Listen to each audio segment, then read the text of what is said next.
Et donc, je dirais que les débats me permettront... Attendez, c'est 19h15. Ceux qui nous rejoignent, voilà, Jean Castex, Olivier Véran vont s'exprimer dans quelques instants. Le voilà, Jean Castex, on écoute cette conférence de presse.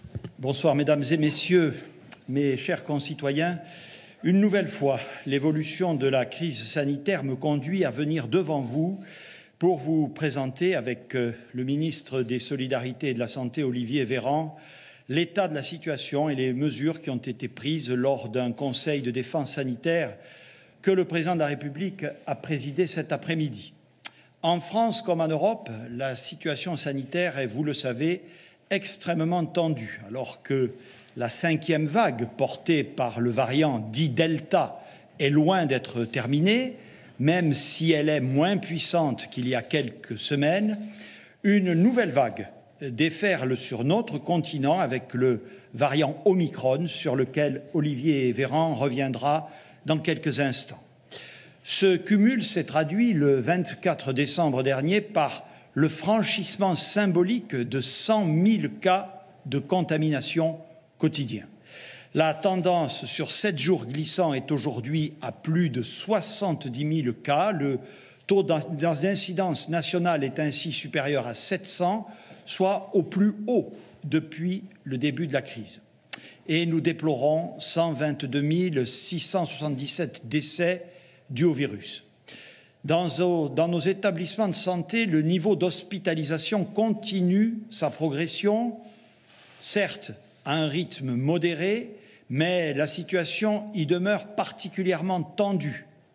D'abord parce que nos soignants sont épuisés, ensuite parce que d'autres pathologies affectent fortement le niveau d'activité.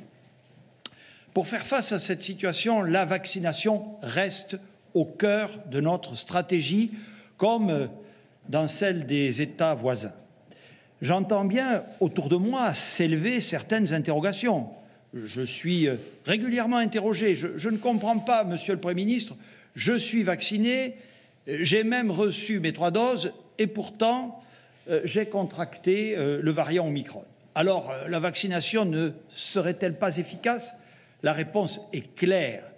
Si la vaccination n'empêche en effet ni d'être contaminé, ni de transmettre la maladie, d'abord, elle réduit ce risque d'être contaminé et ce risque de transmettre la maladie. Mais surtout, elle prémunit contre les formes graves de la Covid et cela reste vrai pour le variant Omicron, surtout lorsque l'on a ces 3 doses ou 2 doses plus la maladie. Donc oui, il est très clair que la vaccination nous protège et que par voie de conséquence, elle protège les autres et elle protège les services de santé soumis à très rude épreuve. Là encore, les faits sont là. Dans tous les services de soins critiques, l'immense majorité des personnes hospitalisées avec des formes graves de la Covid ne sont pas vaccinées ou n'ont pas de couverture vaccinale complète. J'ai parcouru la France des services de réanimation pour dire inlassablement au personnel mon soutien et mon admiration. Et je peux vous dire qu'il n'y a pas photo sur la nature des hospitalisations et des formes graves. Ce sont des personnes non vaccinées ou des malades vaccinés mais atteints de comorbidités graves. L'élément clé décisif est et demeure la vaccination. Voilà pourquoi, comme je vous l'ai dit lors de ma précédente intervention, nous faisons tout pour accélérer et renforcer la vaccination, faire peser la contrainte sur les non-vaccinés, tout en cherchant à aller vers et à convaincre celles et ceux de nos concitoyens qui sont encore très éloignés du système de soins. Nous avons ouvert, sur la base du volontariat, la vaccination aux enfants de 5 à 11 ans, en priorisant ceux d'entre eux, par ailleurs atteints d'autres pathologies.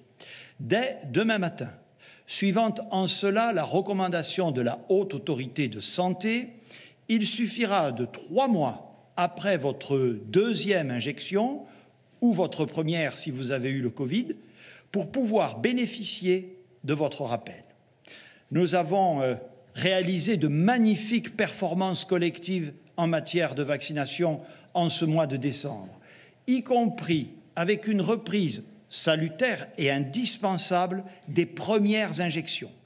Il y a eu un ralentissement pendant cette période de fête, mais nous devons absolument repartir de l'avant. Et je veux à cet égard dire ma reconnaissance et mes remerciements à toutes celles et ceux qui sont fortement mobilisés pour vacciner et aussi pour tester. Je pense bien sûr aux professionnels de santé, tous confondus, avec des pharmaciens d'officine particulièrement sollicités, mais également aux centres de vaccination et à toutes celles et tous ceux qui en assurent la gestion, élus locaux, et notamment les maires, personnels des collectivités territoriales, sapeurs-pompiers, grandes associations caritatives et solidaires, professionnels de santé, souvent retraités, étudiants, bénévoles. Ils forment tous, avec les services de l'État, préfets et agences régionales de santé, éducation nationale, santé au travail et désormais le concours de militaires, une formidable chaîne de solidarité pour vous protéger et répondre à ce défi qui est devant nous, accroître encore et encore la vaccination, première, deuxième et troisième dose dans les jours et semaines à venir. Le Conseil des ministres d'aujourd'hui a, dans le même objectif, adopté un projet de loi qui va transformer le pass sanitaire en pass vaccinal.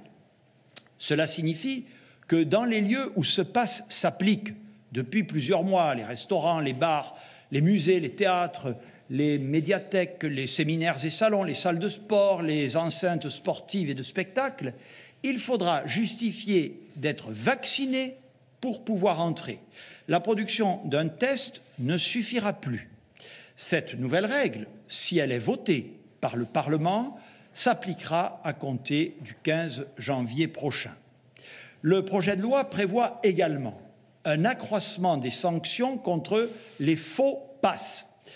Je veux vous dire combien cette pratique me scandalise, comme Premier ministre bien sûr, mais comme citoyen. C'est beaucoup plus qu'un contournement de la loi républicaine, déjà en soi très condamnable. C'est un acte délibéré de mise en danger d'autrui. Aucune conviction personnelle ne saurait le justifier.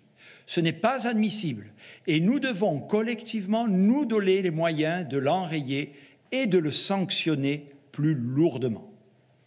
Au-delà de nos efforts pour préserver et renforcer notre bouclier vaccinal contre le virus et ses différents variants, nous devons aussi adapter nos mesures pour faire face aux deux vagues liées à la fois au Delta et à Omicron, qui nous atteignent au même moment et dont les effets et les risques doivent être analysés au regard d'un critère essentiel, les risques de formes graves et la situation de nos hôpitaux. Comme Olivier Véran le développera dans un instant, ce que nous observons depuis 3 semaines environ en Grande-Bretagne ou au Danemark justifie à la fois prudence et vigilance. Si l'on ne voit pas, à ce stade, de surcharge hospitalière liée à Omicron, la très forte contagiosité de ce variant, la vitesse à laquelle il se propage, doivent nous conduire au-delà de la priorité vaccinale à prolonger et à amplifier de manière proportionnée nos mesures pour freiner sa circulation, soulager nos services hospitaliers et éviter la désorganisation de notre économie. Nous sommes engagés dans une course contre la montre. Dans le prolongement des dispositions déjà prises, notamment la fermeture des discothèques, nous avons aujourd'hui adopté les mesures complémentaires suivantes qui s'appliqueront à compter de lundi prochain pour une durée de 3 semaines. Pour freiner Omicron, les grands rassemblements seront limités à une jauge de 2000 personnes maximum en intérieur et 5000 personnes maximum en extérieur. Les concerts debout seront interdits. La consommation de boissons et d'aliments sera interdite dans tous les cinémas, les théâtres, les équipements sportifs et les transports collectifs, y compris longue distance. La consommation dans les bars et cafés ne pourra plus se faire seulement debout, mais seulement de manière assise. Pour le réveillon du 31 janvier, je vous renouvelle, en y insistant, les recommandations que j'avais émises le 17 décembre dernier. Limitons les grandes fêtes et les grands dîners, portons le masque, aérons les pièces, respectons les gestes barrières, testons-nous, toutes mesures de bon sens qui font confiance à notre sens des responsabilités. Toutes les cérémonies de vœux prévues en janvier seront par ailleurs annulées. À compter de la rentrée et pour une durée de 3 semaines, le recours au télétravail sera rendu obligatoire, je dis bien obligatoire, dans toutes les entreprises et pour tous les salariés pour lesquels il est possible, à raison de 3 jours minimum par semaine et, si possible, 4 jours quand cela est possible. Elisabeth Borne, la ministre chargée du Travail, mènera demain une concertation avec les partenaires sociaux. Par ailleurs, l'obligation du masque, déjà partout applicable à l'intérieur, sera étendue et mieux respectée, notamment dans tous les centres-villes. Les préfets adopteront les dispositions correspondantes en lien avec les maires. À ce stade, notre volonté d'adapter nos dispositifs de manière proportionnée nous conduit à écarter toute mesure de couvre-feu.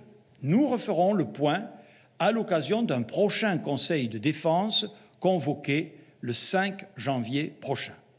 De même, s'agissant des établissements d'enseignement, nous resterons dans la ligne que nous nous sommes fixés depuis le début de la pandémie, à savoir de ne les fermer qu'en dernier recours. C'est pour cette raison que nous ne reporterons pas la rentrée ni ne basculerons les collèges et les lycées en distanciel. De ce point de vue, la communication de ce jour des sociétés savantes de pédiatrie est sans équivoque et va totalement dans ce sens. Bien entendu, nous amplifierons à la rentrée notre politique de surveillance et de dépistage dans les établissements scolaires au vu des données épidémiologiques dans des conditions que vous précisera Olivier Véran. De même, les caractéristiques d'Omicron vont nous conduire, après avis des autorités sanitaires, à ajuster notre doctrine sur la durée d'isolement lorsque vous êtes positif ou lorsque vous êtes cas contact.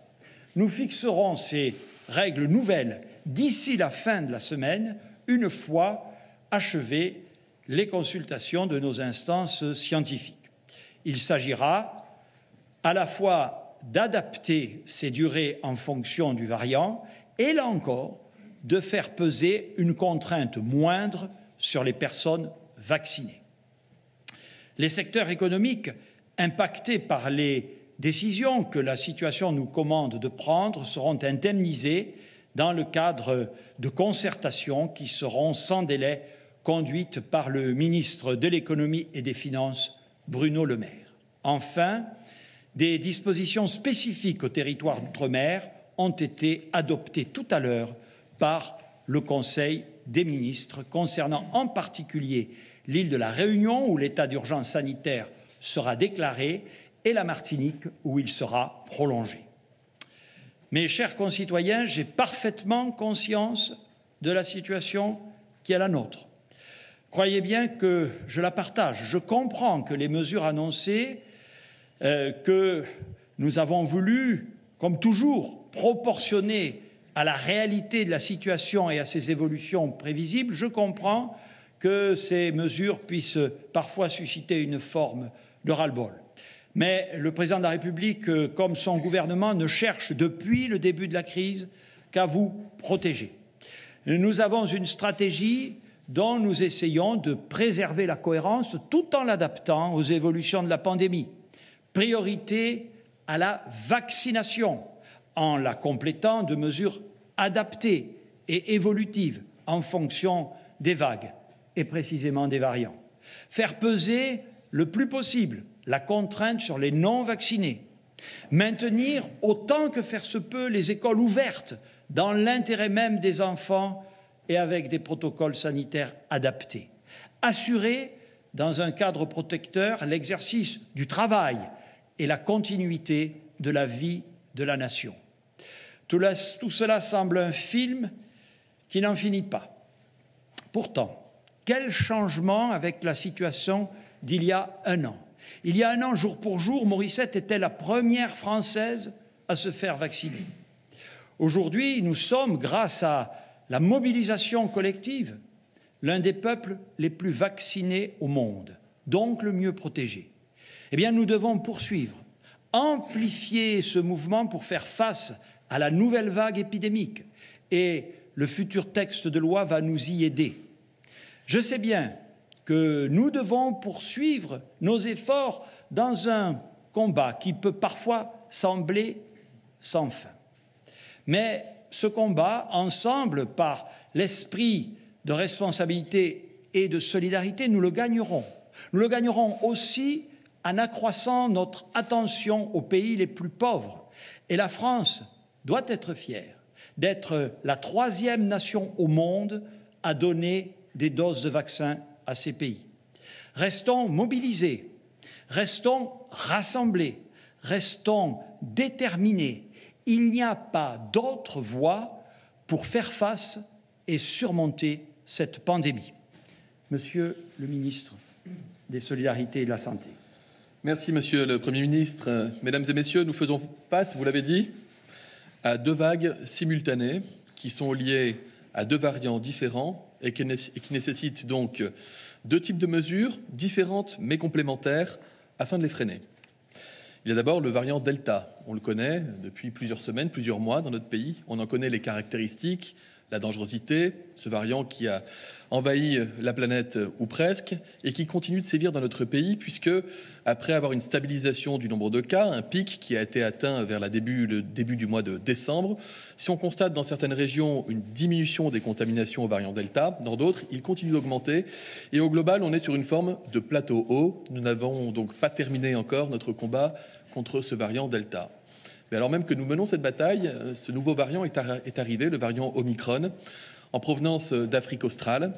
Et c'est un variant qui circule si vite qu'à l'inverse des précédents variants, nous n'avons pas suffisamment de recul en provenance de pays qui auraient été touchés avant nous pour maîtriser totalement les tenants et aboutissants de ce variant. On a néanmoins quelques semaines par rapport à l'Afrique du Sud et une dizaine de jours environ par rapport à l'Angleterre et au Danemark, qui sont les pays les plus touchés. Je le dis, ce variant est en train de traverser toute la planète. L'Espagne, l'Italie, qui avaient été relativement épargnés par le variant Delta, connaissent aujourd'hui des pics épidémiques, en tout cas des montées épidémiques qui ne sont pas au pic, qui dépassent tout ce qu'ils ont connu depuis le début de la pandémie. Alors, à l'heure actuelle, quelles sont nos certitudes concernant ce variant Omicron ? D'abord, on sait qu'Omicron est beaucoup plus contagieux que les variants précédents, et notamment que le variant Delta. Au moins 3 fois plus contagieux.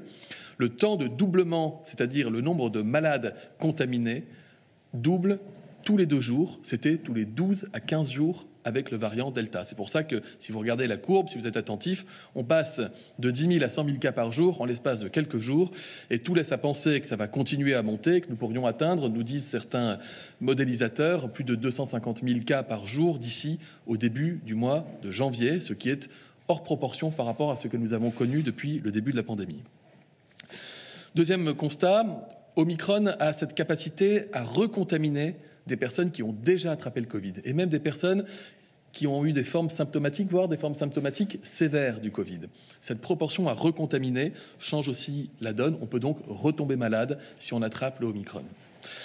Troisième constat, Omicron est moins sensible au vaccin que le variant Delta, mais, c'est une bonne nouvelle, la 3e dose, quand on est à jour de son rappel, fait immédiatement remonter le niveau de protection au-dessus de 90%, même bien au-dessus de 90%, face au risque de formes graves. Les personnes à risque restent donc les personnes non vaccinées, les personnes vaccinées mais qui sont très fragiles parce qu'elles sont très âgées ou parce qu'elles souffrent d'immunodépression, et puis les personnes qui ont un schéma vaccinal qui n'est pas complet, c'est-à-dire les personnes qui ont eu 2 doses mais pas encore leur 3e. C'est d'ailleurs le sens de l'annonce que vous venez de faire et qui reprend la proposition de la Haute Autorité de Santé de dire on n'attend pas 4 ou 5 mois pour faire son rappel. Dès 3 mois après la dernière injection ou après la dernière infection, on peut recevoir cette 3e dose. Une vaccination complète éloigne le risque de forme grave, éloigne le risque de réanimation, même si vous deviez contracter le virus. Quatrième et dernier constat, Omicron, parce qu'il contamine vite et fort, il est responsable aujourd'hui de très nombreuses personnes positives, donc, dont certains malades, mais également de très nombreux cas contacts. Et ça représente donc un risque majeur d'absentéisme. On le voit déjà, une hausse très forte des arrêts de travail, ce qui peut avoir un impact sur notre système de soins quand ça touche les soignants, on le constate dans certains pays européens, mais ça peut aussi avoir un impact sur l'activité de nos entreprises et de façon générale sur la vie du pays. Si nous avons des certitudes, nous avons encore des incertitudes. D'abord, est-il vrai que Omicron est moins dangereux? C'est la question centrale. Si Omicron était aussi dangereux que Delta, vu sa vitesse de circulation, on comprend qu'il mettrait rapidement en péril tous les systèmes de santé du monde en quelques jours. Mais les études dont nous disposons, en provenance d'Afrique du Sud, en provenance du Danemark, en provenance du Royaume-Uni, semblent montrer que les hospitalisations sont peu nombreuses et pour des motifs moins graves. À titre d'exemple, les besoins en oxygène des malades hospitalisés sont moins importants et les durées moyennes d'hospitalisation sont plus courtes, ce qui est évidemment une très bonne nouvelle si elle devait se confirmer. Si elle devait se confirmer, parce qu'il y a encore des biais dans ces études, notamment le variant Omicron actuellement dans ces pays contamine surtout des personnes qui sont jeunes. C'est aussi d'ailleurs le cas en France. Et on sait que les gens jeunes vont moins souvent à l'hôpital. Or, on sait qu'inévitablement, quand les jeunes sont touchés par le virus, au bout d'un moment, ce sont les personnes moins jeunes qui finissent par être touchées. Et donc, mon message est vraiment destiné aux personnes fragiles, ou parce qu'elles sont malades, ou parce qu'elles sont âgées. Surtout si vous êtes en attente de votre 3e dose de vaccin, faites attention à vous. Limitez vos déplacements, prenez garde face à ce variant pour lequel on a encore cette part d'inconnu. Plus grande vigilance donc. Comme annoncé par le Premier ministre et tenant compte des avis des autorités sanitaires, nous rabaissons le délai, je le disais, à 3 mois, ce qui veut dire que désormais ce sont plus de 45 millions de nos concitoyens qui sont concernés par le rappel. La moitié a déjà reçu ce rappel, 22,5 millions ce soir. Donc nous allons y arriver ensemble grâce à la mobilisation extraordinaire des centres et des libéraux. Deuxième incertitude, est-ce que Omicron va entraîner une vague épidémique explosive mais brève? Pourquoi je pose cette question? Parce qu'on observe en Afrique du Sud, après une montée très forte du nombre de cas, une diminution rapide et aussi importante du nombre de contaminations. Mais attention, parce que dans ce pays, d'abord, ce sont les vacances estivales, et donc ça peut changer la donne en termes de contamination. Et c'est également un pays qui a été fortement touché par les variants précédents, avec un niveau d'immunité collective plus fort. Mais enfin bon, on n'est pas à l'abri d'une bonne nouvelle, et évidemment, nous souhaitons ardemment que cette vague soit la plus courte possible. Autre incertitude, est-ce que Omicron peut être freiné par des mesures totalement classiques telles que nous avons pu en mettre en place dans notre pays? A priori, le Danemark, qui a mis en place un certain nombre de mesures, n'a pas constaté d'effet de freinage sur la dynamique épidémique parce qu'Omicron est tellement contagieux qu'hormis finalement un confinement généralisé, rien ne semble capable d'en freiner la course. En tout cas, aucun pays à date n'a pu totalement le freiner dans sa dynamique de croissance épidémique. En revanche, et c'est le sens des annonces qui ont été faites par le Premier ministre, on constate que nous avons tout intérêt à limiter les grands rassemblements. Pourquoi? Parce que dans les grands rassemblements, il y a des risques que quelqu'un puisse entraîner la contamination d'un maximum de personnes autour de lui et que cela a un effet qui accentue la dynamique de l'épidémie. Et donc, c'est pour ça que nous voulons mettre fin, par exemple, aux situations qui permettaient, vous le voyez quand vous sortez, de retirer son masque le temps de boire ou le temps de manger, comme par exemple quand on est au cinéma. C'est pourquoi désormais le port du masque sera obligatoire toute la durée de la séance. Et ce sera le cas dans ces établissements recevant du public. Et c'est pourquoi aussi il y a des limitations du nombre de personnes dans les grands rassemblements qui vient d'être décidé et annoncé par le Premier ministre pour les 3 prochaines semaines. Dernière incertitude, est-ce qu'Omicron va freiner la vague Delta, qui est toujours en circulation dans notre pays et dont l'impact sanitaire continue d'augmenter? Ou est-ce qu'il va créer ce que j'avais appelé un phénomène de lame de fond, c'est-à-dire une forme de méga-vague constituée des 2 vagues qui cheminent chacun de leur côté? Je l'ai dit, pour l'heure, si Delta a cessé d'augmenter dans notre pays, il se maintient à un niveau élevé en plateau. Dans certaines régions, il continue même d'augmenter et c'est ce qui justifie notamment l'obligation de télétravail que vous venez d'annoncer, Monsieur le Premier ministre, puisque le télétravail est très efficace sur un variant qui est moins contagieux que le variant Omicron, comme le variant Delta. C'est pour ça, c'est vraiment le rationnel de combinaison des différentes mesures pour arriver à freiner l'effet des 2 vagues qui se cumulent.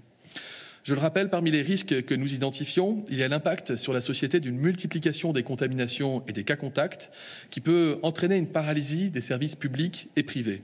À l'instar de nombreux voisins et compte tenu des caractéristiques propres aux variants Omicron, nous avons saisi le Haut Conseil de santé publique qui émettra des recommandations cette fin de semaine, probablement d'ailleurs le 31 décembre, en vue d'alléger les conditions d'isolement des cas contacts. Dernier point, Monsieur le Premier ministre, une question qui revient beaucoup et qui est profondément légitime, qui concerne les enfants, vous en avez parlé. Oui, le virus circule chez les enfants. Il circule à l'école, il circule à la maison. C'est pourquoi d'ailleurs un protocole scolaire sanitaire a été élaboré. C'est pourquoi il est révisé régulièrement en fonction de l'état de circulation du virus et en fonction de l'état des connaissances scientifiques. Oui, nous assumons de sanctuariser l'éducation des enfants. Un enfant qui ne va pas à l'école est un enfant qui peut rencontrer de graves difficultés. Et là, c'est le ministre en charge des solidarités qui parle. Et c'est d'ailleurs également compliqué, vous le savez, quand vous l'avez vécu à la maison. Oui, il arrive que les enfants, dans de rares situations, et surtout lorsqu'ils souffrent par ailleurs déjà de maladies sous-jacentes, puissent développer des formes graves. À date, 190 enfants sont hospitalisés en France pour Covid. 35 enfants sont même en service de réanimation, c'est vrai. Et c'est pour cette raison notamment que nous avons ouvert la vaccination aux enfants âgés de 5 à 11 ans la semaine dernière. Mais je vais vous donner une comparaison. Chaque année, la bronchiolite entraîne l'hospitalisation de 23 000 enfants. 23 000 enfants en comparaison aux chiffres que j'ai donnés. C'est 14 000 enfants qui sont admis à l'hôpital chaque année en raison de la fameuse gastro-entérite. Et actuellement, il y a plus d'enfants hospitalisés en réanimation pédiatrique en raison d'une bronchiolite qu'en raison d'une forme grave du Covid. Chaque année, c'est en moyenne 2 à 3 000 enfants qui vont en réanimation pour cause de bronchiolite. Et pour autant, la vie est importante dans les crèches, auprès des assistantes maternelles, dans les petits niveaux scolaires. Elle ne s'arrête pas à chaque fois que l'épidémie redémarre. Mais néanmoins, c'est pourquoi nous mettons en place des mesures, encore une fois, de protection. Une bonne décision de santé publique, c'est une décision médicale, mais c'est aussi une décision sociétale.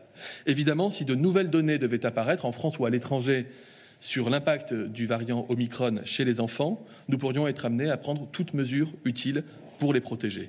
Et dans l'intervalle, nous continuons à travailler avec le ministre de l'Éducation nationale pour renforcer les mesures qui sont susceptibles de réduire les risques, notamment la question de l'aération, de l'équipement des classes qui ne le sont pas encore en capteur de CO2, pour vous dire quand il est temps d'ouvrir les fenêtres et la porte, mais également le système de tests itératifs et de dépistage systématique par test salivaire notamment, qui a été mis en place depuis plusieurs mois désormais dans notre pays. Merci beaucoup, Monsieur le Ministre. Donc, nous allons prendre quelques questions, si vous le voulez bien. Bonjour Monsieur le Premier ministre, bonjour Monsieur le ministre de la Santé, Mathieu Coache, BFM TV. Le Conseil scientifique a fait part de son inquiétude sur une possible désorganisation de la société à la rentrée à cause des arrêts maladie qui sont très nombreux.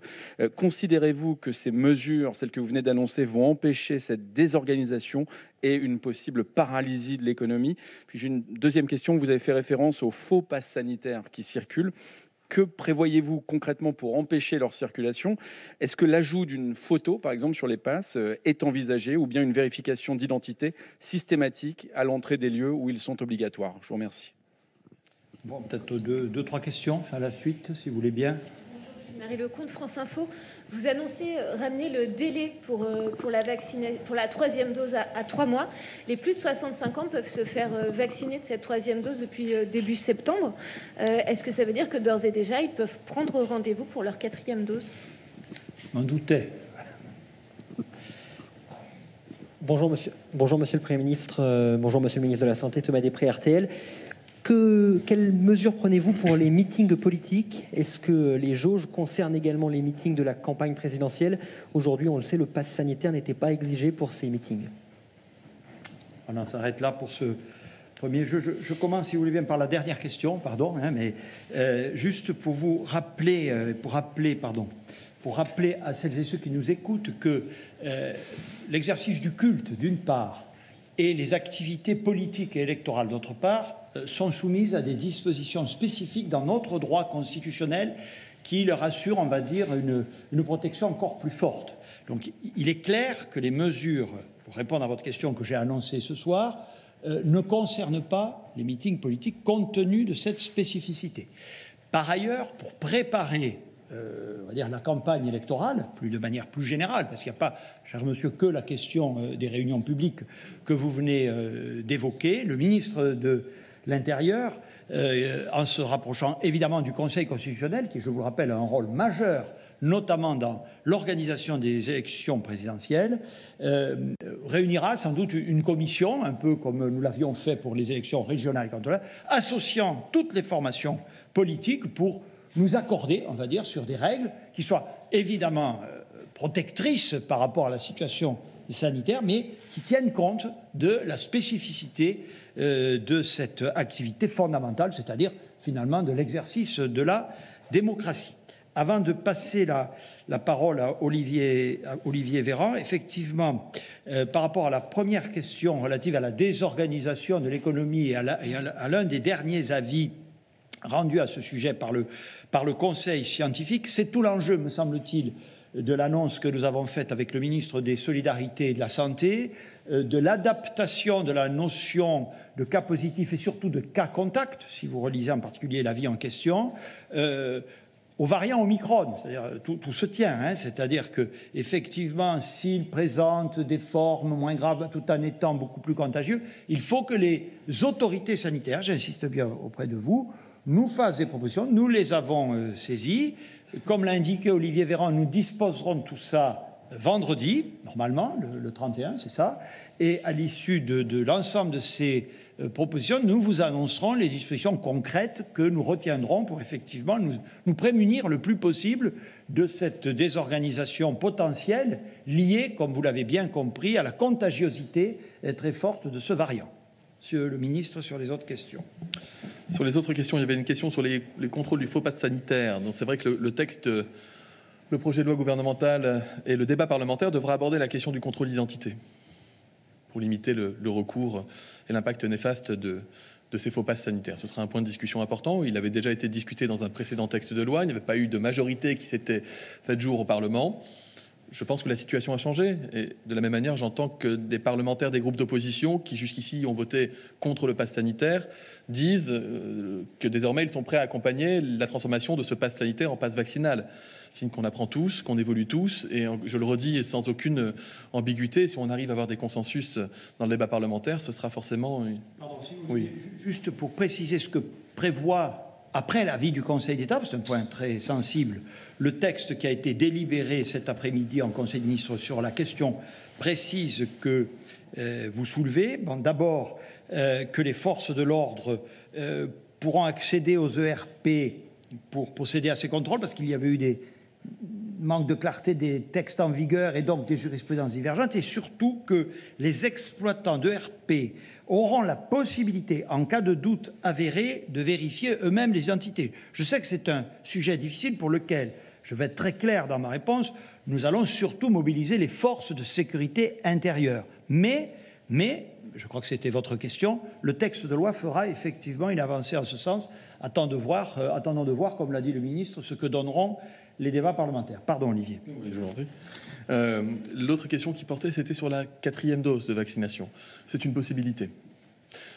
D'ailleurs, on voit remonter des demandes qui émanent de personnes fragiles, parce qu'elles sont âgées ou parce qu'elles sont malades, qui ont reçu leur 3e dose en septembre, et qui s'inquiètent de savoir si elles doivent à nouveau réactualiser leur vaccination pour pouvoir être protégées dans la durée contre le variant Omicron. Il faut qu'on puisse leur apporter une réponse. Je n'ai pas la réponse à vous apporter aujourd'hui. On travaille au niveau international avec les homologues européens, avec Israël. Pourquoi Israël? Parce qu'ils ont commencé la campagne de rappel plus tôt que le reste de la planète.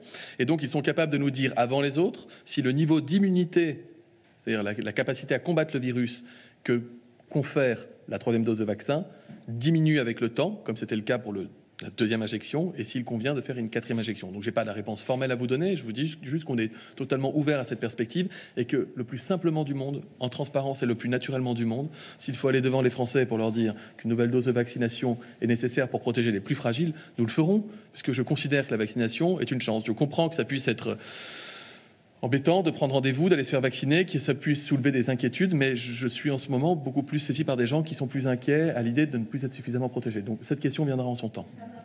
Pas maintenant.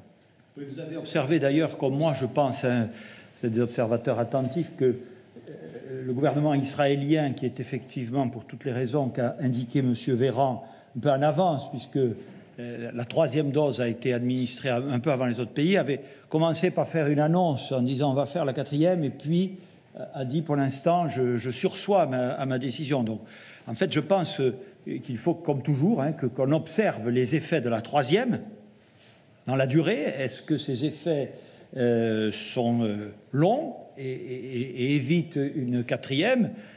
Si au contraire nous avons médicalement des indices disant que ce n'est pas le cas, évidemment, je pense qu'il n'y a pas de doute sur le fait que nous ouvrirons cette quatrième dose, enfin la possibilité de l'administrer. Le plus fragile. Mais encore une fois, on n'a pas le recul sur la durée de l'efficacité. On sait que c'est très efficace quand on est vacciné. On sait que l'efficacité est maximale une fois qu'on a eu l'injection de rappel, et qu'ensuite elle peut décliner avec le temps. On verra ce qu'il en est pour la troisième dose. Voilà.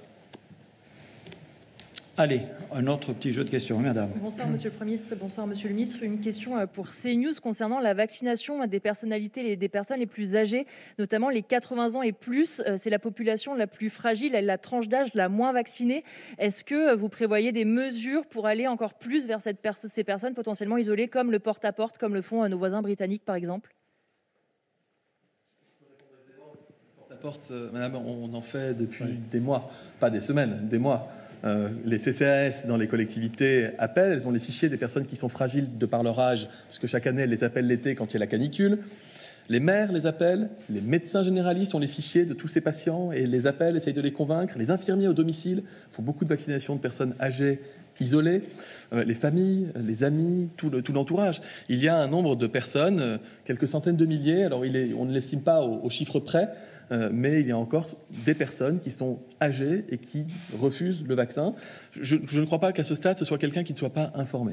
Et je redis que depuis plus de 6 mois désormais, nous envoyons, si besoin, une ambulance à la maison, gratuitement, chercher la personne, nous pouvons la vacciner à la maison, etc. Tous les effecteurs sont disponibles. On continue d'avancer et de progresser, mais il y a encore des gens, vous savez, c'est parfois des gens qui sont centenaires et qui vous disent, moi, vous m'embêtez avec votre truc. C'est vraiment le genre de situation qu'ils sont rencontrés. Par contre, sur les primo-vaccinations, c'est-à-dire les gens qui, jusqu'ici, ne voulaient pas se faire vacciner, ceux qui disaient, j'attends le vaccin français, ou on n'a pas de recul, ou je risque rien, eux sont de plus en plus nombreux à venir se faire vacciner. Près de 35 000 un jour comme aujourd'hui. On a eu un pic à 50 000 sur une journée la semaine dernière. On a fait 200 000 primo-vaccinations sur une semaine, ce qui est bien. Ça veut dire qu'on va gagner progressivement les 53 millions de Français qui ont reçu une injection. On est parmi vraiment les leaders. Je crois qu'on est sur le podium européen, voire mondial, en termes de couverture vaccinale. Si on arrive à convaincre tout le monde, c'est qu'on aura bien fait notre travail. Si vous me permettez, c'est une question majeure, effectivement. C'est-à-dire que parler de la troisième et de la quatrième dose éventuelle, la troisième dose, c'est très important, ne doit pas nous faire oublier la première. Bon, et il y a encore, même si nous sommes parmi les pays du monde, on a franchi le fameux seuil des 91% de la population éligible primo-vaccinée en France, et c'est remarquable. Il y a encore des gens qui ne le sont pas, ça fait plusieurs centaines de milliers, voire plusieurs millions de gens, et en particulier, la cible numéro 1, vous avez parfaitement raison, madame, ce sont les plus vulnérables. Et comme vous dites, des personnes de plus de 80 ans présentent assurément une exposition et une vulnérabilité plus grande au virus. Donc il faut aller les chercher. Je voudrais insister dans ce qu'a dit Olivier Véran, une disposition que nous avons prise, enfin que la Caisse nationale d'assurance maladie a négociée avec les syndicats infirmiers, c'est la vaccination à domicile de ces personnes par des personnes qui les connaissent bien et qui vont les voir pour d'autres motifs, évidemment, que celui-là, qui sont les infirmières libérales à domicile. Bon. Donc nous avons fortement, après négociation, la CNAM a revalorisé l'acte vaccinal à domicile fait par les infirmières libérales. C'est entré en vigueur il y a peu de jours. Nous en attendons évidemment beaucoup, puisque en fait on l'a revalorisé. C'est pas une question tellement pécuniaire, mais chacun peut comprendre que vacciner quelqu'un, il faut le convaincre, il faut attendre les fameuses 15 minutes qui peuvent être 20 chez une personne âgée pour voir s'il n'y a pas d'effets secondaires, etc. Donc ça prend du temps. L'infirmière n'en a pas forcément beaucoup parce qu'elle a énormément de travail. Donc on attend beaucoup de cette mesure et j'observe avec satisfaction à la suite du ministre que plus globalement, la simple annonce de l'arrivée, de la transformation du pass sanitaire en pass vaccinal a effectivement conduit un certain nombre, et je les en félicite, de nos concitoyens vers la vaccination, avec des taux qui ne sont pas encore suffisants à mes yeux, mais enfin, qui notent, encore aujourd'hui même, en effet, un retour, et surtout qui nous rappellent, pardon de faire cette réponse longue, mais c'est important que la primo-vaccination reste la mère de nos priorités, parce que, comme dirait l'autre, c'est difficile d'avoir sa 3e dose si on n'a pas eu sa première. Hein. Et juste un dernier point complément sur cette réponse longue. Ne croyez pas qu'il y a en réanimation des gens qui ont 80 ou 90 ans non vaccinés. Hein. Parce que j'entends le discours qui consiste à dire qu'il suffirait de vacciner les personnes fragiles qui ne le sont pas encore et de ne pas demander aux autres de se faire vacciner. Factuellement, c'est faux. Factuellement, si vous allez dans un service de réanimation, vous allez voir aussi des gens qui ont 40, 50 ans. J'y étais la semaine dernière, on s'y rend régulièrement avec le Premier ministre. Et je me permets, c'est pour ça que je reprenais la parole, pour les femmes enceintes. On a un sujet avec des femmes enceintes qui parfois ne se font pas vacciner parce qu'elles ont peur pour leurs petits ou parce que parfois elles sont mal conseillées, mal orientées. Je refais passer le message, j'ai promis aux équipes de réanimation de le faire passer. Des équipes à Paris ou ailleurs qui ont des femmes enceintes, qui ont fait des Covid graves, parfois avec des conséquences pour le fœtus, pour le nourrisson et pour la mère. Ce sont des situations de vie absolument terribles pour des soignants, même les plus expérimentés, et surtout pour les familles concernées. Donc vraiment le message, n'hésitez pas à vous faire vacciner si vous êtes enceinte. C'est plus que possible, c'est recommandé. Très bien, merci beaucoup, mesdames et messieurs.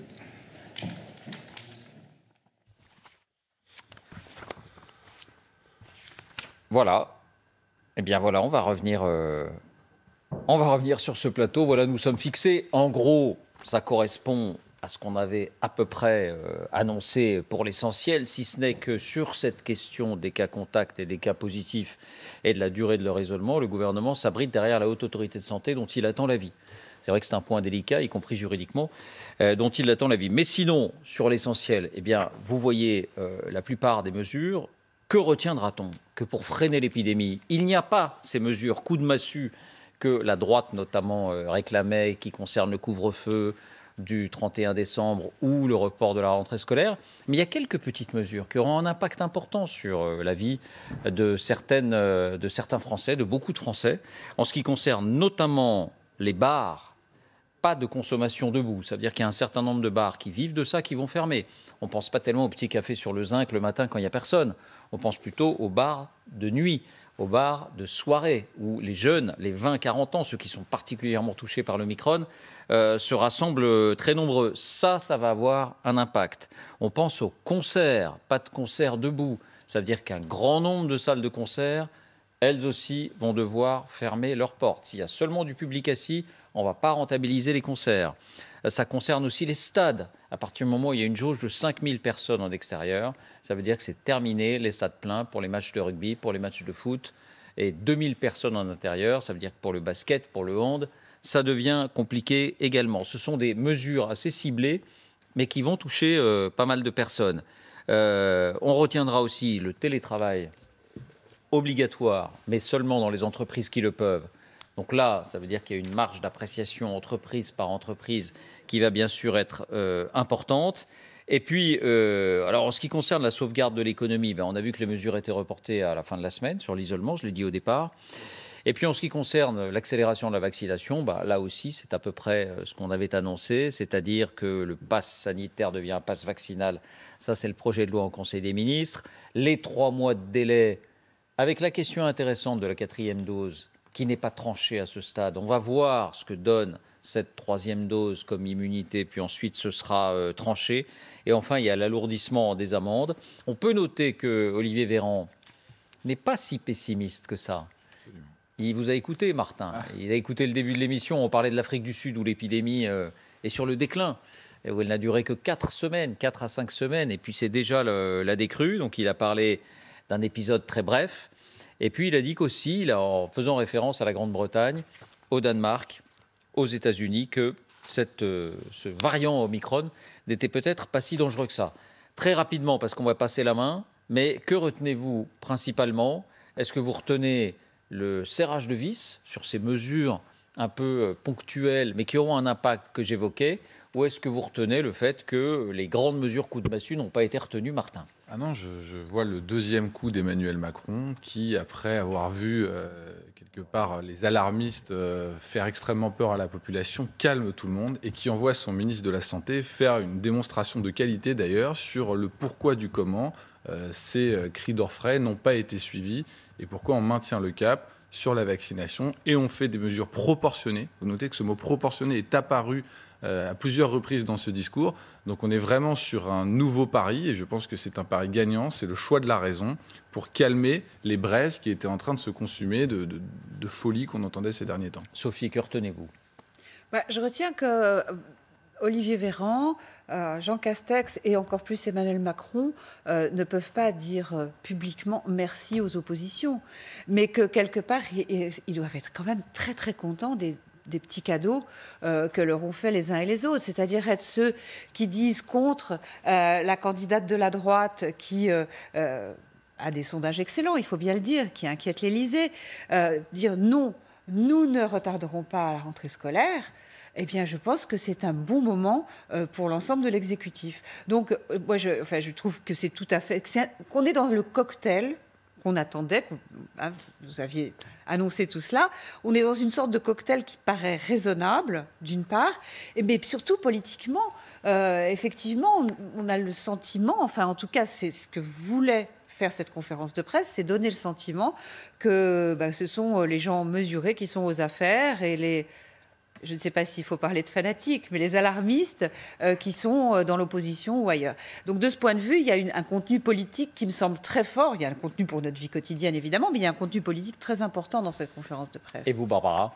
Moi, je dois dire que je n'arrive toujours pas à comprendre la cohérence. Pourquoi est-ce que l'exception est assumée pour les meetings politiques et les lieux de culte, qui sont apparemment exempts de toute forme de mesures restrictives?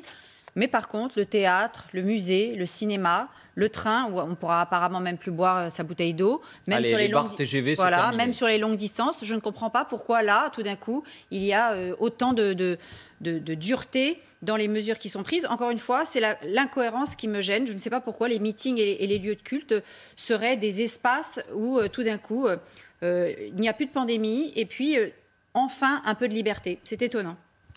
Et la parole de fin pour vous, Richard. Je pense qu'il y a une réponse politique à Mme Pécresse qui voulait suivre le Front National dans la dureté face aux Français. C'est une réponse politique très, très habile. On regarde également que c'est pendant 3 semaines, donc on remet ça. Et puis également, on peut regarder qu'il y a des choses très chirurgicales, notamment chez les jeunes, notamment sur la consommation dans les bars. Je pense qu'on a essayé de faire là avec Omicron, qui touche plutôt les jeunes, des mesures qui étaient celles qui étaient le plus en défaveur des jeunes, mais parce que c'était chez eux qu'il y avait le plus grand danger, parce que quand on parle des bars, c'est bien, souvent à Paris, on voit bien vers 20h beaucoup de jeunes qui sont ça. Donc ça a été des mesures difficiles, mais très, très chirurgicales. Et sinon, ça a été, je crois, quelque chose de modéré. Et je veux simplement rappeler que je partage que dans les meetings politiques, on devrait avoir les mêmes règles. Ce n'est pas le gouvernement qui décide, c'est le Conseil constitutionnel. Mais il faudra, sinon ce sera encore une incompréhension des Français entre une campagne électorale qui n'aurait pas les mêmes règles que d'aller voir un spectacle. Et les lieux de culte aussi, parce qu'il n'y a pas de raison que les lieux de culte fassent... Il va y avoir un petit sujet là-dessus, sans doute. Merci. Merci à vous 4. Merci Sophie, Barbara, Richard et Martin d'avoir animé 24 heures avec moi.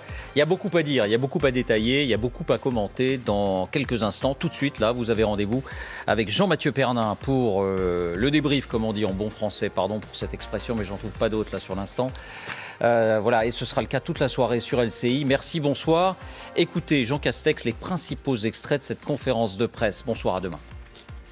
Si l'on ne voit pas, à ce stade, de surcharge hospitalière liée à Omicron, la très forte contagiosité de ce variant, la vitesse à laquelle il se propage, doivent nous conduire au-delà de la priorité vaccinale à prolonger et à amplifier de manière proportionnée nos mesures pour freiner sa circulation, soulager nos services hospitaliers et éviter la désorganisation de notre économie. Nous sommes engagés dans une course contre la montre. Dans le prolongement des dispositions déjà prises, notamment la fermeture des discothèques, nous avons aujourd'hui adopté les mesures complémentaires suivantes qui s'appliqueront à compter de lundi prochain pour une durée de 3 semaines. Pour freiner Omicron, les grands rassemblements seront limités à une jauge de 2000 personnes maximum en intérieur et 5000 personnes maximum en extérieur.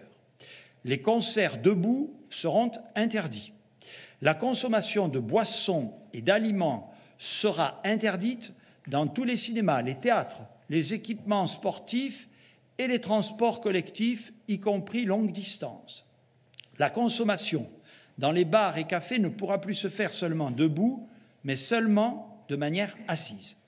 Pour le réveillon du 31 janvier, je vous renouvelle, en y insistant, les recommandations que j'avais émises le 17 décembre dernier. Limitons les grandes fêtes et les grands dîners, portons le masque, aérons les pièces, respectons les gestes barrières, testons-nous, toutes mesures de bon sens qui font confiance à notre sens des responsabilités. Toutes les cérémonies de vœux prévues en janvier seront par ailleurs annulées. Voilà, vous l'avez suivi sur LCI, la conférence de presse de Jean Castex et d'Olivier Véran, les annonces du Premier ministre et du ministre de la Santé pour tenter de contrer ce variant Omicron qui fait énormément de dégâts en France, dans l'Europe et dans le reste du monde. Alors on pensait que Noël serait notre dernière fête et en fait on s'est trompé puisqu'il n'y aura pas, comme l'a annoncé le Premier ministre, de couvre-feu le 31 décembre. Pas de report non plus de la rentrée scolaire. Par contre, renforcement du télétravail, extension du port du masque à l'extérieur, consommation dans les bars et cafés seulement assis, et puis jauge fixée à 5000 pour les rassemblements en extérieur, 2000 en intérieur. Nous allons bien sûr détailler toutes ces nouvelles mesures avec nos invités. Ce soir, nous recevons autour de la table du 20h-22h Arlette Chabot. Bonsoir à vous. Bonsoir. Également Gérald Kierzek, bonsoir. Bonsoir. Vous êtes médecin urgentiste. Également David Corsero, bonsoir. Vous êtes député MoDem du Val d'Oise. Et puis nous recevons également Djilali Hanan, bonsoir. Bonsoir. Vous êtes chef du service de réanimation de l'hôpital Raymond Poincaré à Garches. Alors forcément, ma première question, c'est à vous. Quand vous entendez l'ensemble des mesures, aujourd'hui, quand on voit l'impact d'Omicron sur la société française, elles sont suffisantes ces mesures ? Écoutez, en tout cas, on imagine mal comment, parmi les mesures qui ont été annoncées, laquelle ou lesquelles peuvent réellement infléchir la pente d'accélération de la vague épidémique, parce qu'on est encore en train de subir le variant Delta. Omicron ne fait que s'installer et va s'accélérer. Dans les facteurs de catalyse de la vague, on a la Saint-Sylvestre, oui, qui n'est pas, sur laquelle aucune mesure particulière n'est entreprise, et puis la rentrée des classes le 3 janvier, là encore, aucune mesure particulière n'est prise. Donc on fait le pari que ces deux moments-là ne vont pas contribuer à accélérer l'installation d'Omicron. C'est un pari risqué. Pour vous, il aurait fallu un couvre-feu le 31 décembre ? En tout cas, il aurait fallu des mesures qui permettent de casser la circulation du variant, Omicron en particulier, et effectivement de probablement limiter les festivités de la Saint-Sylvestre comme cela a été fait l'année dernière, et puis surtout, je crois, de reporter la rentrée des classes. Oui, Gérald Kierzek, c'est ça qui semble assez étonnant. On va détailler le reste, mais c'est vrai que le 31 décembre, on en parlait beaucoup, même déjà pour le réveillon de Noël, en se disant c'est peut-être notre dernière fête parce qu'après, il y aura un couvre-feu. Est-ce que pour vous aujourd'hui, le gouvernement est un peu trop peut-être léger sur cette date qui est toujours un rassemblement assez festif ? La question est de savoir, est-ce qu'il y a une situation de panique ou pas de situation de panique ? Je crois que le Premier ministre l'a rappelé, il a dit pas de surcharge hospitalière et une décorrélation des contaminations qui augmente, 100 000 cas. Je regardais en Angleterre, c'est 178 000 cas. Le ministre Olivier Véran a dit qu'en janvier, on serait probablement à 200 000, mais j'allais dire, ça n'a pas d'incidence pour l'instant. Il y a une décorrélation avec les hospitalisations qui ne bougent pas. Donc on peut avoir 100 000, 200 000 cas de contamination. Si vous avez un variant Omicron qui est bénin et sans impact, et permettez-moi juste de reprendre le mot que vous avez dit en disant il fait beaucoup de dégâts. Non, il ne fait pas beaucoup de dégâts, ce variant Omicron. Il fait beaucoup de contaminations. Et s'il ne fait que des contaminations, mais sans dégâts dégâts justement sans forme grave, parce qu'il est moins virulent, parce que les plus fragiles sont vaccinés, eh bien j'allais dire, il n'y a pas d'impact sur le système hospitalier et donc il n'y a pas de raison de céder à la panique uniquement sur ces chiffres de contamination. Et finalement, les mesures que je vois là sont des mesures qui sont raisonnables et proportionnées. C'est pas la peine d'aller emmerder les Français, pour reprendre une célèbre formule de Pompidou, avec un 31 décembre où ils ont besoin, franchement, la cocotte minute est en train de monter en pression, ils ont besoin de décompresser un petit peu. Mais est-ce que c'est pas prévenir plutôt, justement, pour éviter le pire après? Non, parce que quand on regarde les données en Afrique du Sud ou les données en Angleterre, on voit très bien que cette décorrélation, elle est actée maintenant. On n'est pas uniquement sur quelque chose dans l'attentisme en se disant on ne sait jamais, etc. On a maintenant le recul des données d'Afrique du Sud. Je regardais encore, juste avant de rentrer dans le plateau, un papier qui montre qu'il y a 5 fois moins de risque d'hospitalisation. On a une population qui est vaccinée. L'Angleterre nous donne à peu près les mêmes éléments. Donc je pense qu'il n'y a aucune raison à date de céder à la panique ou à un certain alarmisme qui, encore une fois, sur le plan psychologique, commence à peser énormément sur les Français. Et qui dit psychologique, dit aussi économique, etc., avec des conséquences très embêtantes. Moi, je ne partage pas tout à fait ces données-là. J'ai échangé cet après-midi avec des collègues de l'Imperial College à Londres. Le constat qu'ils font, c'est qu'en une semaine, il y a eu un doublement des hospitalisations, y compris en réanimation en Angleterre. Donc, je crois qu'il faut faire attention à vouloir transformer Omicron comme une simple rhume, et y compris quelque chose qui semble être nouveau, c'est une plus grande fréquence de formes symptomatiques, voire de formes symptomatiques sévères chez les enfants. Là encore, ne nions pas et ne négligeons pas ce que nos collègues observent aux États-Unis, où il y a indiscutablement une augmentation considérable du nombre des hospitalisations d'enfants de moins de 5 ans aux États-Unis. Moins de 5 ans parce que c'est la population non vaccinée aux États-Unis. Les enfants de 5 à 11 ans sont massivement vaccinés aux États-Unis. Donc il y a quelque chose de particulier dans cette vague Omicron et il ne faudrait pas... je pense que le ministre de la Santé a tort quand il dit qu'il y a 2000 bronchiolites chaque année hospitalisés. Ce n'est pas pour autant qu'il faut tout remettre en cause. Jusqu'à présent, dans la pandémie, nous n'avons pas été confrontés à une augmentation, enfin à des taux importants d'enfants sans comorbidité atteints de formes sévères. Si cela se produit comme ça semble se produire aux États-Unis actuellement, ça devrait changer considérablement la façon dont on perçoit la maladie. Voilà, rappelons aussi aux États-Unis, c'est vrai qu'il y a ces comorbidités très particulières aussi sur l'obésité. Hein, voilà, on le sait aussi. Attention, pas sur les enfants de moins de 5 ans. Oui. Les adolescents obèses, on l'a tous observé, et on l'observe tous depuis le début de la pandémie. Là, ce qui semble être différent, c'est effectivement des taux d'hospitalisation plus importants. 35 enfants en réanimation actuellement, c'est ce que le ministre Véran a dit tout à l'heure sur le territoire à date. Oui, et c'est aussi pour ça qu'on a ouvert la vaccination pour les 5-11 ans au mois de décembre dernièrement, pour faire en sorte que si ce que vous dites est vrai, que les enfants qui sont à risque puissent être vaccinés et qu'on puisse prévenir un maximum. C'est aussi la mesure préventive que nous avons mis en place. Juste une chose, est-ce que pour vous, David Corsero, est-ce que ce sont des mesures justement justes? C'est-à-dire qu'on voit qu'elles sont ciblées, hein, notamment, on va y revenir dans un instant avec un restaurateur et aussi un producteur de spectacles, sur ces jauges. Voilà, aujourd'hui, il y a des nouvelles jauges, 5000 en extérieur, 2000 maximum en intérieur. On voit que ça va être le monde de la culture, certaines salles, et notamment le monde sportif aussi qui va être touché. Pas de consommation au bar, voilà, dans les cafés, dans les restaurants. Pour vous, c'est vraiment des mesures ciblées qui sont justes ou pas ? Moi, je vous répondrais que c'est l'ensemble, c'est une combinaison de mesures qui vont faire en sorte qu'on va pouvoir baisser le taux de contamination. C'est l'objectif recherché. Je pense qu'il faut être très clair. Aujourd'hui, quand on donne des jauges, c'est pas pour embêter une catégorie ou d'autres. C'est parce qu'on veut faire en sorte qu'il y ait de moins en moins de personnes qui puissent se croiser. Et malgré tout, je pense que l'objectif recherché, c'est quand même de garder tous ces lieux ouverts. C'est l'objectif recherché. L'objectif, c'est de faire en sorte qu'on puisse continuer à aller voir des salles de spectacle, qu'on puisse continuer à avoir un match de foot. L'objectif recherché, il est là, hein, de faire en sorte que tout reste ouvert avec effectivement des jauges. Je rappelle qu'il y a aussi les discothèques qui sont fermées, sur lesquelles on va discuter prochainement au Parlement certainement d'un positionnement avec la 3e dose obligatoire et un test aussi. Si c'est le cas, ce sera une très bonne chose. Je sais que ça existe déjà en Allemagne. J'étais dernièrement en Allemagne et je sais que vous n'allez même pas au restaurant si vous n'avez pas 2 doses, plus un test PCR en Allemagne. C'est les conditions pour pouvoir aller dîner. Ce n'est pas le cas en France encore aujourd'hui. Alors, Ariel Chabot, là, on a vu quand même, au niveau politique, même communication, on voit un gouvernement, un Premier ministre et un ministre de la Santé qui essayent d'être rassurants tout en étant ferme. Voilà, c'est un élément, une gymnastique assez complexe. Hein. Vous aviez déjà vu ça le 6 décembre, c'est pas si loin, hein, déjà avec des mesures, c'était notamment la fermeture des discothèques.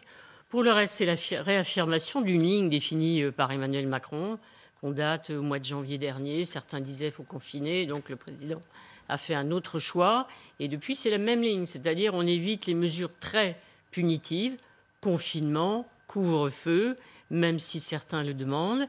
On sanctuarise toujours l'école. Pas question, on en reparlera, de reporter la rentrée comme le demandait Valérie Pécresse, par exemple. Et puis, on se fraye un passage avec la vaccination. Là, on réduit encore le délai pour la troisième, le quatrième rappel éventuellement. Même, il est déjà annoncé peut-être, mais en tout cas le troisième. Voilà, et on essaye d'avancer comme ça. Et il y a des mesures ciblées. Alors, il y aura évidemment des gens qui vont protester, mais c'est la méthode qui reste la même, avec, encore une fois, pour se sauver, la vaccination, la vaccination, la vaccination, comme le répète le Premier ministre. Et un Jean Castex qui a dit aussi, voilà, qui fait peser la responsabilité sur les non-vaccinés aussi. Hein. Oui, Clairement. mais ça aussi, c'est la même chose. C'est le pass sanitaire, le pass vaccinal. D'ailleurs, on ne sait pas tout. Il y a encore des inconnus et on verra ce que contient vraiment le texte.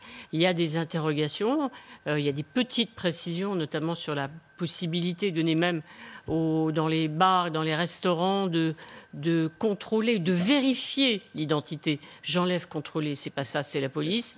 Vérifier en cas de doute avéré. Alors là, le doute avéré, c'est pas facile à définir, mais en tout cas, c'est la même ligne. Ça passe et le président de la République pense que ça va passer et qu'on arrivera à franchir cette nouvelle étape. C'est le même cas, Arlette a raison, c'est le même cas et cap qui a été fixé en janvier 2021. Je me rappelle en janvier, Gilali, tu étais de l'autre côté de l'écran, moi j'étais en plateau où tu disais on est sur la plage, il y a un tsunami qui va débarquer et finalement le président de la République a dit on garde ce cap-là, on ne confine pas. Finalement le tsunami n'a pas débarqué, il a gardé cette ligne-là et je pense que c'est un pari qui est plutôt gagnant actuellement, sans trop prendre de risques. Alors moi, ce qui me gêne plus, c'est de faire peser la contrainte sur les non-vaccinés, parce qu'on voit bien que tout miser sur la vaccination, autant ça pouvait fonctionner peut-être pour le Delta ou pour des souches qui étaient sensibles. On sait qu'avec le Omicron, il y a un échappement vaccinal. En tout cas, c'est plus une décision politique et une stratégie politique que véritablement une stratégie assise sur des données scientifiques ou médicales. C'est ce qui était valable pour le Delta n'est pas forcément valable pour le Omicron. Moi, ce que j'espère, c'est qu'on va pouvoir atterrir avec un peu plus de sérénité dans les prochaines semaines et les prochains mois et encore une fois sortir de ce mode panique. Alors, on peut regretter de faire peser la contrainte sur les non-vaccinés. D'ailleurs, les vaccinés ont bien compris que le vaccin n'était pas un totem d'immunité, ne les protégeait pas absolument, parce que c'est le risque de tout faire peser sur le non-vacciné, c'est que quand on est vacciné, on se dise bon bah c'est bon, on peut tout relâcher, etc. Donc c'est à double tranchant. Alors, Djihad Hanan, aussi, il y a eu cette annonce forcément importante qui est désormais pour la dose de rappel, ce sera plus 6 mois, mais 3 mois. Est-ce que ça change quelque chose ? Ça change quelque chose, ça permet à ce qu'un plus grand nombre soit plus rapidement éligible à avoir la troisième dose, parce qu'on sait qu'aujourd'hui, une vaccination complète est une vaccination à 3 doses.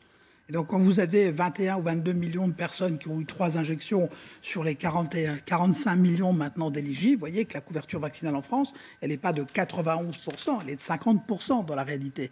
Et donc ça, c'est aussi un facteur qu'il faut prendre en compte dans l'équation avec l'arrivée d'Omicron. Je rappelle que, certes, en janvier, le président n'a pas confiné, mais 6 semaines après, il confinait, parce que la situation s'est aggravée, même si on a eu un confinement qui était partiel, me semble-t-il. Oh, il n'y a pas eu de confinement. Il y a des mesures de couvre-feu. Oui, c'est un confinement partiel. On ne refera plus de confinement comme en mars 2020, bien évidemment, parce que ça n'est plus la mesure adaptée, on le sait bien. Mais encore une fois, c'est le cas dans d'autres pays.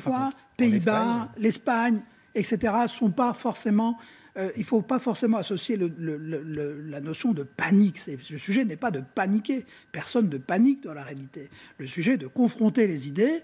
Et parce que, encore une fois, comme le disait Einstein, quand on pense tous la même chose, c'est qu'on a arrêté de penser. Et donc je pense que c'est très bien d'entendre et de s'écouter et d'écouter les différents arguments. Et je pense que c'est la synthèse de l'ensemble des arguments qui doit permettre de prendre les bonnes décisions. Alors, on va écouter un son justement de Jean Castex quand il nous parle des restaurants et également des jauges de spectacles. C'est vrai qu'on n'y attendait pas forcément et voilà ce qu'a déclaré tout à l'heure lors de la conférence de presse le Premier ministre. Pour freiner Omicron, les grands rassemblements seront limités à une jauge de 2000 personnes maximum en intérieur et 5000 personnes maximum en extérieur. Les concerts debout seront interdits. La consommation de boissons et d'aliments sera interdite dans tous les cinémas, les théâtres, les équipements sportifs et les transports collectifs, y compris longue distance. La consommation dans les bars et cafés ne pourra plus se faire seulement debout, mais seulement de manière assise.